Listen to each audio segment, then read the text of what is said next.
Hello and welcome back to Nathan Bell's podcast. Be sure to like, subscribe and share with your friends. Today, Nate would like to talk about car culture. Yeah, well, I'm always umming and ahhing about whether I'm into car culture. I certainly grew up around car culture. I was immersed in car culture as a child.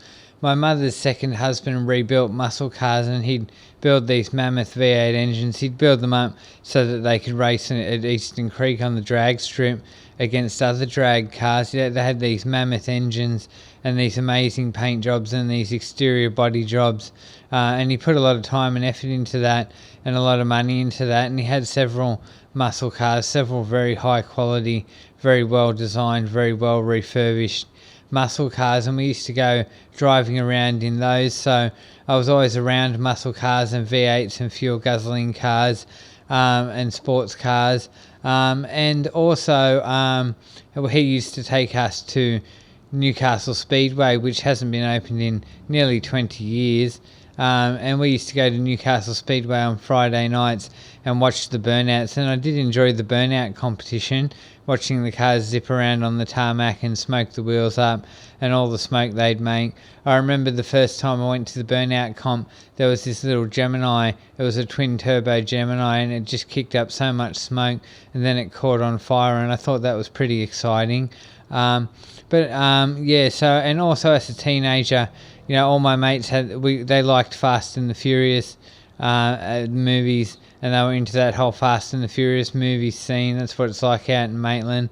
And they all had the Supras and the Imprezas and the Subarus with the big sound systems and the engines and the turbos.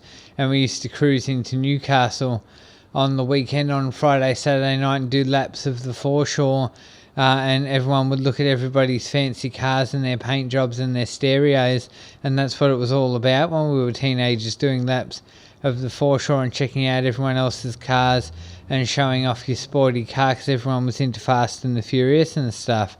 So I've always been around that car culture and immersed in that car culture. I've always had friends who are into that car culture, and I don't mind motorsport. And I had a lot of mates who were into motorsport growing up, but personally it's never really drawn me. Personally, I've just been immersed in it because I was around those sorts of people who were into it, but it's never really appealed to me. I mean, I don't like going fast. I wouldn't be done speed. I have driven before. I don't like driving. I find it too much. I have driven before. I've owned two cars, a Commodore and a Ford Laser, and I drove for a few years with my license. Obviously, I've still got my license, but I prefer not to drive. And I'd never be done speeding because I don't like going fast. And a lot of guys really love going fast. It's this big thing: go as fast as you can. But I'll be honest, it's always scared me to go fast, and it should scare you because people have accidents and die.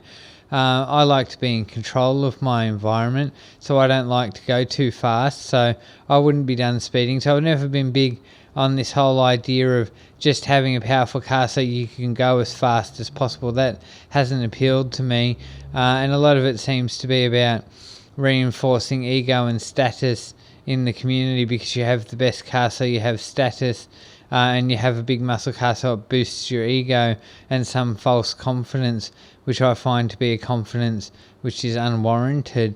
Guys get confident because they have a great car. Well, why is that so important to have this fast, powerful car? Why does that lift your confidence up? Why is that an important thing? Aren't there more important things in the world than having a fancy car that goes fast and has a loud engine? So I think a lot of it is just about bolstering a false sense of confidence and ego. So I've never really been into it, and I've never been into racing or going too fast. But yeah, I was definitely immersed in that car culture growing up, and I do have an appreciation for a nice old 70s muscle car. My favourite car, my dream car is a Shelby Cobra, a very expensive, rare collectible car, and if I was a millionaire I'd go out straight away and buy a Shelby Cobra. I think they're a great car, just like the look of them. But a lot of it is just about being aesthetically impressed by how something looks, and I'm a bit more practical, and I'm a bit more about how something works. And a lot of this car stuff is just about how things appear on the surface and how nice the car looks. But it is okay to get into things that look nice, like diamonds and things that just look shiny and nice, but I find that a bit of a simple way to live. I'm impressed by other things. But I do like and I do appreciate nice cars with nice paint jobs and with nice body work. And I do also appreciate power in a car. But really, I think cars are to get you from A to B. And as long as the car transports you from one location to the next location that you need to go to, that's the purpose of the motor vehicle, is to transport passengers from point A to point B. So as long as the car does that effectively, I'm satisfied with the car, and I think personally the car should do that with minimal impact on the environment. And so that's another thing to say, is that I think in the next 100 years we're going to see a complete transition to electric cars and greener cars, and I think that's going to be legislated in law. I think governments around the world will make it harder to get these fuel guzzling cars and basically make them illegal, because they're extremely bad for pollution and extremely bad for the environment. And one of the best ways we can cut down on major pollution and environmental damage is to get rid of these muscle cars and these V8s that chew up all this fuel and pollute the air with their exhaust, because they create an awful lot of pollution.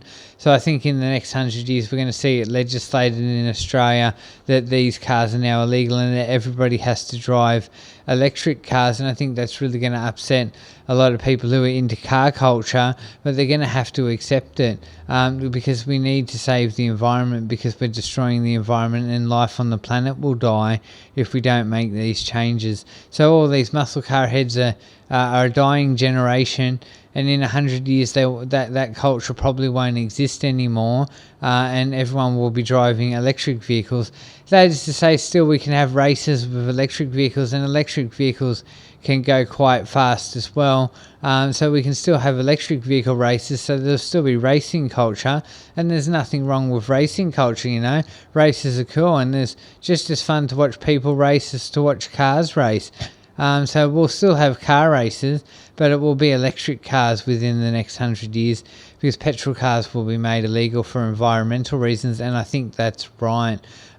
So we'll see that muscle car culture die over the next century, and it will be a thing of the past as we move away from petrol engines, and that's going to disappoint a lot of people. But at the end of the day, those people will grow old and die, and their ideas will be forgotten to history, and that's just the way of life.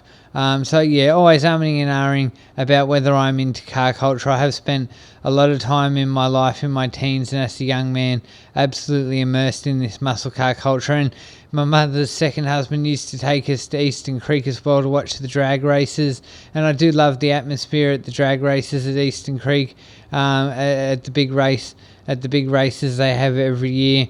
I do thoroughly enjoy that atmosphere and like going to those events, and if I had more time I'd try and make it along to the drag races now, but it's just not a priority, because I love going to those events, and there is an appeal to those cars and watching those cars and the power that they have. But what I really wanted to say about car culture is I think over the next century we're going to see this whole culture just dissolve under legislation, environmental legislation, and those sorts of vehicles will be illegal, and we won't see that anymore. We'll still see racing, but it will be electric vehicle racing. So wave goodbye to this dying culture of muscle cars and sports cars, because it's not going to last a century. So there's some thoughts about car culture. Drop a comment in the comment section if you're into car culture.